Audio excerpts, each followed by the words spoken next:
Hey everybody, my name is Brady Witten and I welcome you to this week's Mid-City Sermoncast. This week we're continuing a series called Does Jesus Still Matter? And we're going to look at probably one of the most pivotal moments in the Jesus story, and that is Jesus' crucifixion. So let's dive in.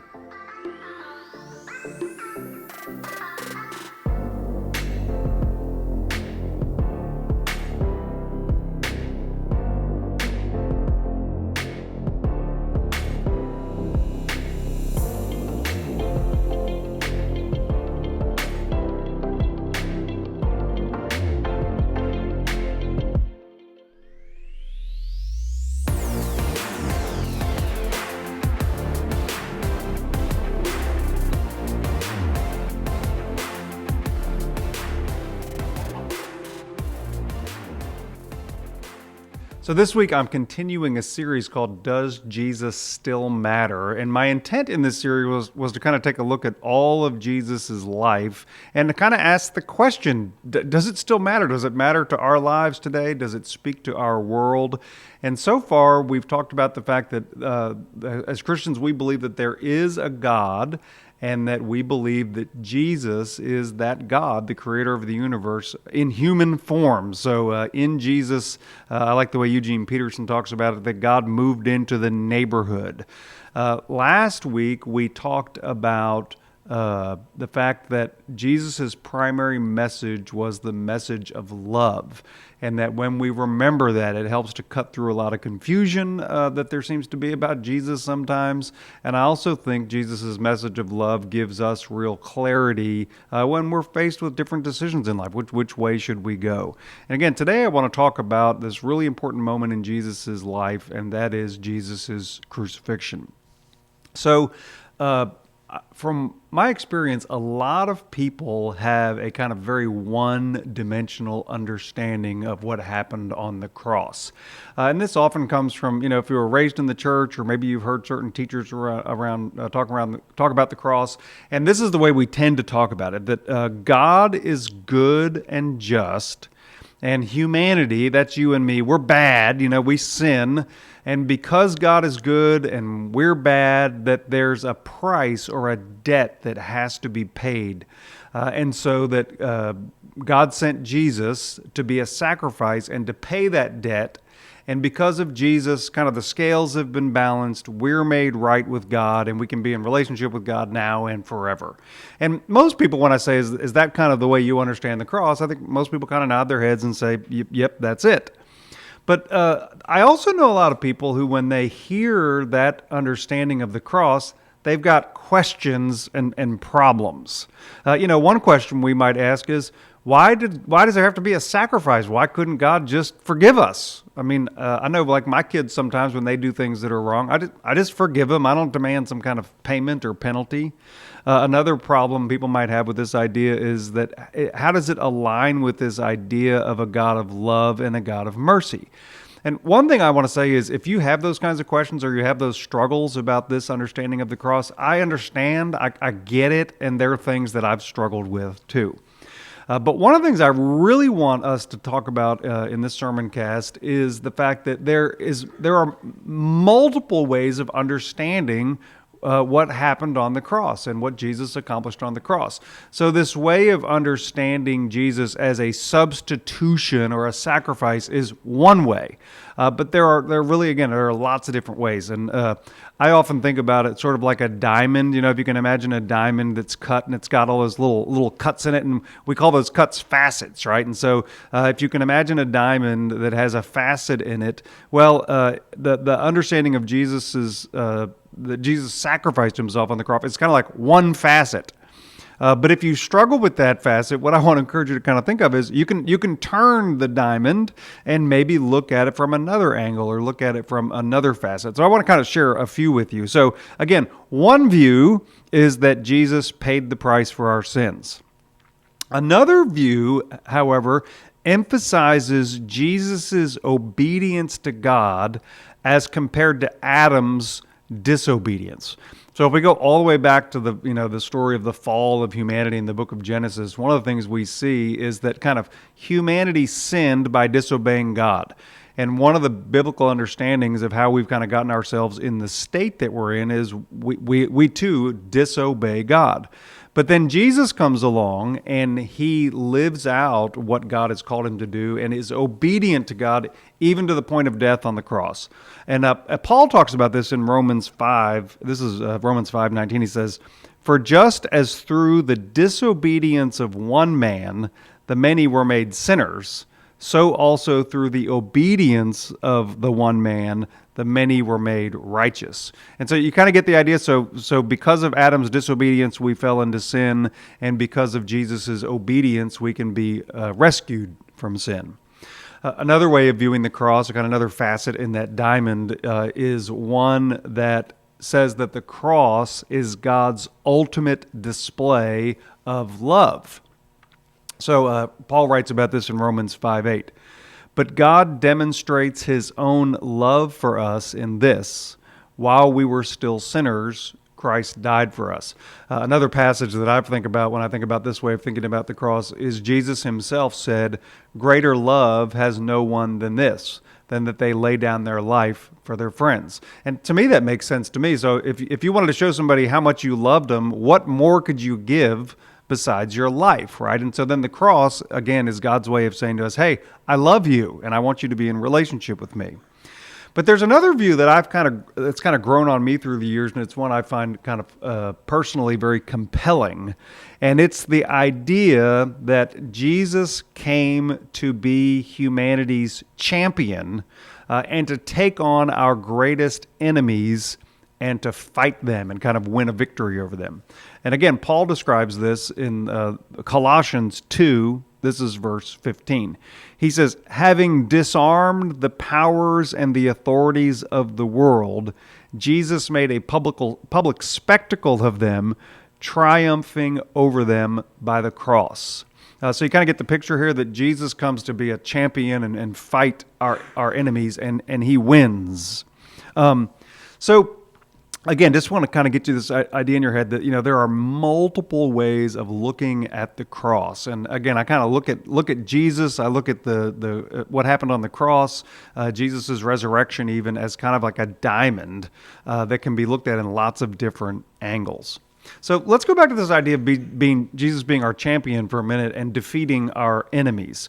So if I was to ask you, what are the greatest enemies of humanity, what would you say? What would you answer? So I was talking to somebody about this week, and they said mosquitoes. That was their answer. But what would you say is the greatest enemy of humanity? And maybe we think of things like hatred, maybe pride, maybe greed. Like what to you would be the things that just they just seem to plague us and cause us problems over and over again. So the Bible names the greatest enemies of humanity very plainly, and it names them as this: sin and death. That those are our two great enemies. So when you think about sin, what do you think of? I think a lot of people think of, it's like breaking these rules that somebody's made up, or maybe it's all the stuff that's forbidden that we're not supposed to do. I knew a guy one time, he was in his 90s, and he told me that his mother told him one time that sin is all the fun stuff, right? And I just want to make sure to say that is not true, right? It's just not true. So what is sin? And I would say to you that sin are all of the broken things that rob us of what is truly good about life. Sin is selfishness and greed and hatred. Sin separates us from love. Sin destroys relationships. Sin actually robs us of what is good in life. And if we think about it in the right way, sin is something that we are all caught up in. And one of the reasons I think it's important for us to realize that is that there's no finger pointing here. You can't point to one person and go, well, you're a sinner, as if somehow I'm not. We're all kind of caught up in this web of brokenness, right? And one of the things I like people to think through when we think about sin is just to take just a moment and ask yourself this question: have you ever been hurt by sin? So maybe it's a circumstance that happened to you, or maybe a person who was acting out of their own brokenness and they hurt you. But have you ever been a victim And have you ever been hurt by sin? And I think if I could get all of you to raise your hands and we could look around, you'd say, look, every single person has been hurt by sin. But at the same time, we have also all been perpetrators of sin. So can you think of a time in your life where acting out of your own hurt or brokenness, you hurt others? And again, if we could show everybody raising their hands, I bet we'd see that everybody fits into that, right? So again, we're all kind of caught up in this brokenness. And then there's death. So I said sin and death, right? So if you think about death, our culture tends to romanticize it a little bit. We tend to talk about death as if it's sort of just a natural part of life, right? I blame this on The Lion King. Do y'all know that song? It's the circle. I can't sing it. The circle of life, right? But that's somehow death is just kind of a part of life. But one thing I want you to know is that is not a Christian view of death. The Bible actually tells us that death is God's enemy. And 2 Corinthians 15:26 says this, the last enemy to be destroyed is death. So have you known the sting of death in your life? Maybe have you lost someone who's close to you? Or have you ever felt that kind of a little bit of fear and foreboding thinking about your own death? One of my kids at one point in time when he was old enough to start to realize that people died and pets died and things like that says to me, Daddy, I don't want to die. And I think what he was really saying was, Daddy, I don't want to die. What does he want to do? I want to live. I want to be alive, right? And God created us to live. God is a God of life, not a God of death. And death is somehow a part of the brokenness of this world in which we live. It's not a part of God's plan. It is a rupture in the goodness of God's creation. So if you think about these two things, sin and death, they really kind of hang as a pall over humanity. It's kind of these dark things that just hang over everything, right? Our world lives in the shadow of these two things all the time. Turn on the news, scroll through your social media feed, and what do you see? You see sin at work and you see death at work. We see it in hatred and divisions. We see it in war. We see it in poverty. Quite simply, sin and death separate us from the love and the goodness of God. And we don't like to talk about them. We don't like to face it. We just kind of want to put it out of our minds and go on with our days, right? But when Jesus came, he did not avoid sin and he did not avoid death. He faced these things head on. So if you look all the way through the Jesus story, one of the things you see is that the tempter tried to tempt Jesus to give in to sin. He tried to get him really to take up worldly power and to use that power for his own benefit. But Jesus rebukes him and says, no, that's not why I've come. I've come to serve others and to love others and to serve God. Throughout his ministry, his enemies are constantly trying to trip him up. They're plotting against him. They're opposing him. They try to threaten him to be silent about God's goodness and about God's mercy and about God's kingdom. But every step of the way, Jesus refuses to give in to sin, refuses to give in to hatred, refuses to retaliate, even when he hangs dying on the cross. And this is where I want to read a scripture for you out of the Gospel of Luke that talks about Jesus' death. So this is Luke 23, and I'm going to start reading from verse 32. So two others who were criminals were also led away to be put to death with Jesus. When they came to the place that is called the Skull, they crucified Jesus there with the criminals, one on his right and one on his left. Then Jesus said, Father, forgive them, for they do not know what they're doing. And they cast lots to divide his clothing. And the people stood by watching, but the leaders scoffed at him, saying, He saved others, let him save himself, if he is the Messiah of God, his chosen one.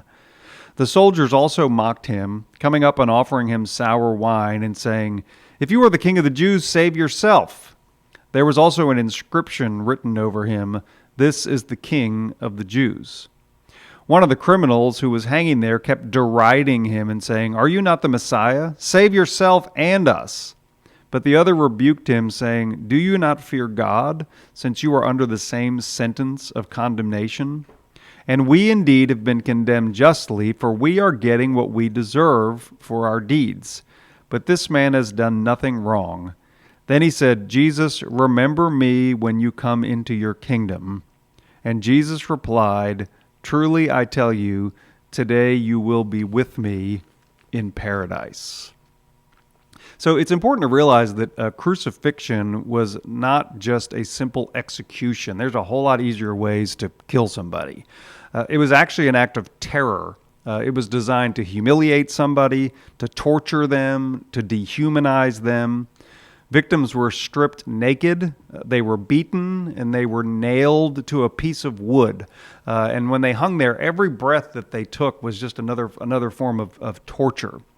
The cross and crucifixion was the Romans' way of sending a message to people that said this: this is what happens when you defy us. As Jesus hung on the cross, Luke tells us that the crowd jeered at him. He saved others, let him save himself. And yet, in the midst of that unimaginable suffering, did you catch where Jesus' heart was? He chose love over hatred. He chose mercy over retaliation.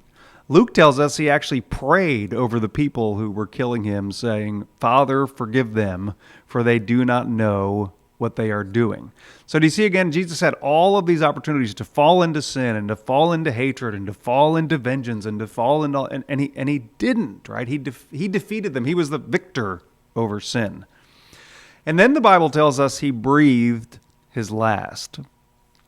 So the biblical narrative goes to great lengths to make sure we understand that Jesus actually died a real physical death. So there came a point in time where they took his body off the cross, they rolled him or wrapped him in linen cloths and spices, they put him in a tomb, and then they rolled this big stone in front of the tomb. And all of that is trying to communicate to us to make sure we understand he was really dead. Now, I'm going to talk about the resurrection in our next sermon cast, and so I don't want to get into that a whole lot right now, but I'm going to let you in on a little secret. He doesn't stay dead. So what does all this mean? What does all this mean? So through the cross, as Christians, we believe that God won an ultimate victory over every evil and every darkness. Through the cross, we believe that any debt that we owe, any wrong that we've done is forgiven, and that our sin has been paid. Through the cross, we believe, again, we're forgiven, that we're made right. We use the word that we're justified with God. Through the cross, we believe that we have been established in a relationship of grace with God instead of a relationship of law and rules. Again, through the cross, we believe that Jesus has defeated sin and death once and for all. And maybe this is one way you can think about it. Through the cross, we are no longer defined by these enemies. We're no longer defined by sin and death. Now we can be defined by God's love and life. So someone will surely say, all right, Brady, if Jesus won a victory over sin and death, why, when I look around me in the world, do I still see sin and death? How do you explain that? And there are lots of different ways to look at that. I want to give you just two quick examples. So have you ever sprayed a weed with weed killer?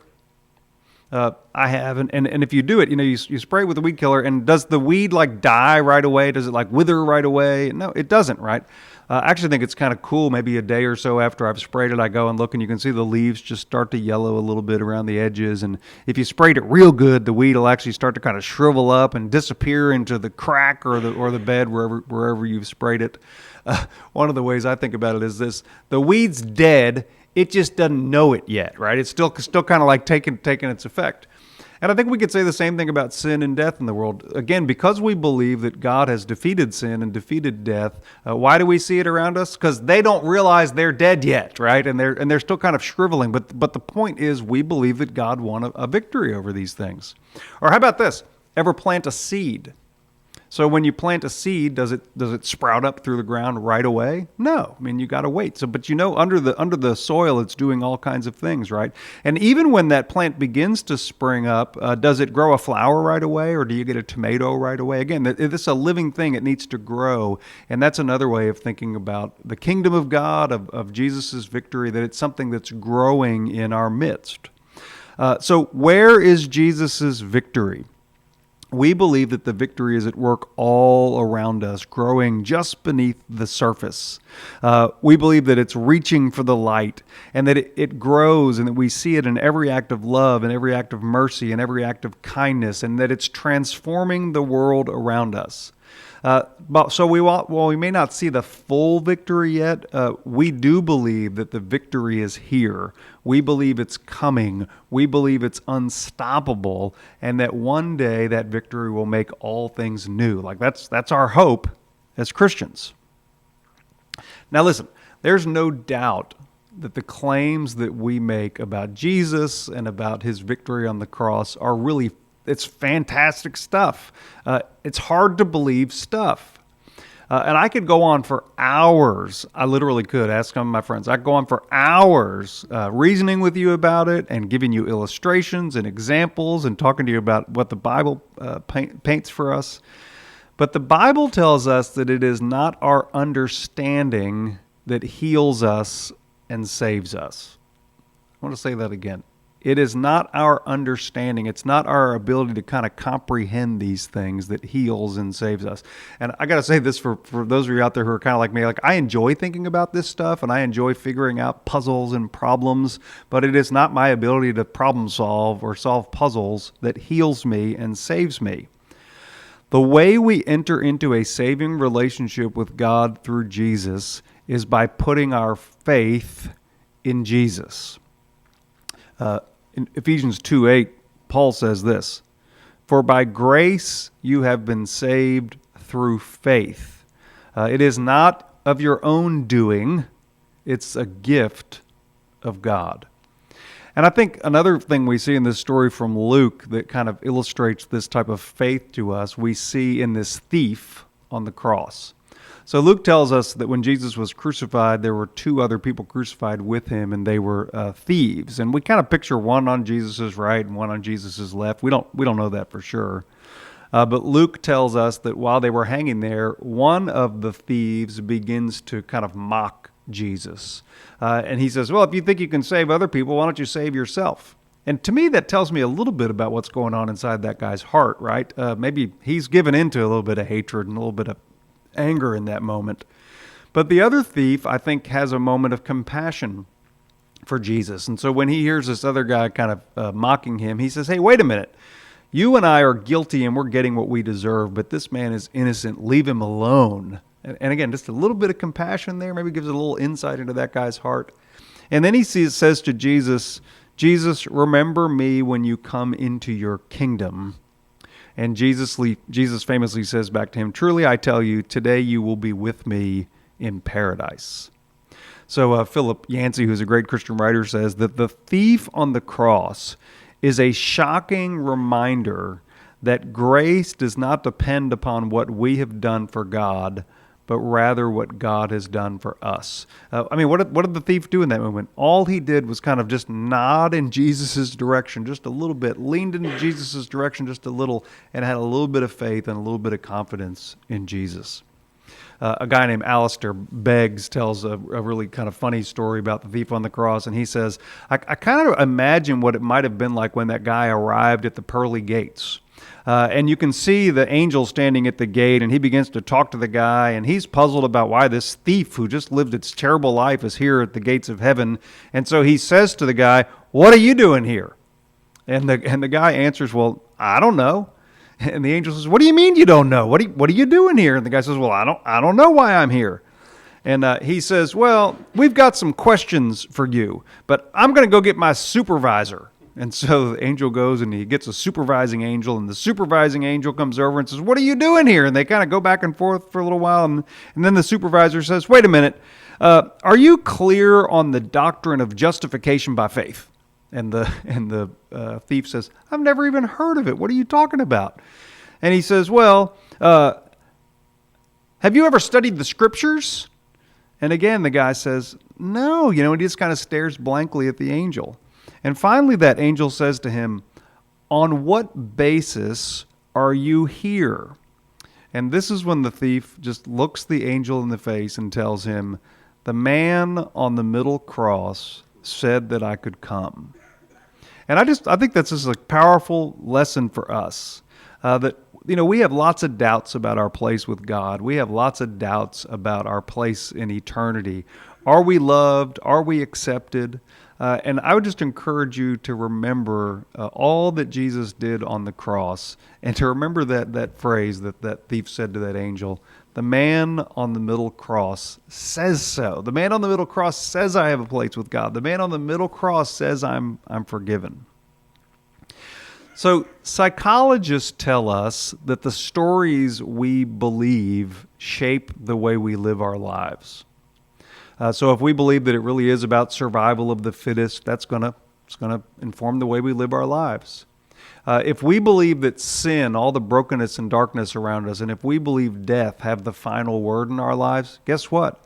It's going to shape the way that we live our lives and the way that we treat other people. Well, what if we believe that in Jesus Christ, sin and death really have been defeated and really do not have the final word? What if because of Jesus and the cross, we believe we are no longer separated from God's love and separated from God's goodness? What do you think that would mean for our lives and for our world? What would change if we really lived as if this story was true? So does Jesus still matter? That's kind of the question that we're tackling, right? Well, do you still see sin and death at work around you? Do you need someone to come in as a champion and to engage in that battle for you? I know that I do. Do we still need a person that we can look at and we can say, hey, look, even when the world conspired against him and even when people hated him and when people threatened him, that he didn't give in to hatred and he didn't give in to vengeance. Instead, he responded with faith and he responded with hope and he responded with, do we still need that example in our lives? Again, I know I do. So on the cross, we believe that Jesus stepped in and fought a battle that we could never win ourselves. Through the cross, we believe that we are forgiven, we can find freedom, and we can find hope and new life. Because of Jesus and the cross, we have a story that is powerful enough to transform our lives and to transform our very world. So does Jesus still matter? I know what my answer is. What's your answer? See you next time, everyone.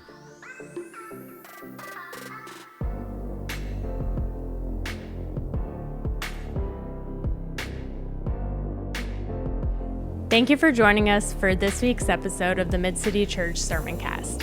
If you'd like to find a home sheet, a resource that accompanies the sermoncast that has more questions to explore, the scriptures we use today, and more information, you can visit our website, midcity.church/sermoncast. If you'd like to support Mid-City Church by giving, please text the word GIVE to 225-307-0662. Thank you for your generosity, and we look forward to seeing you next week.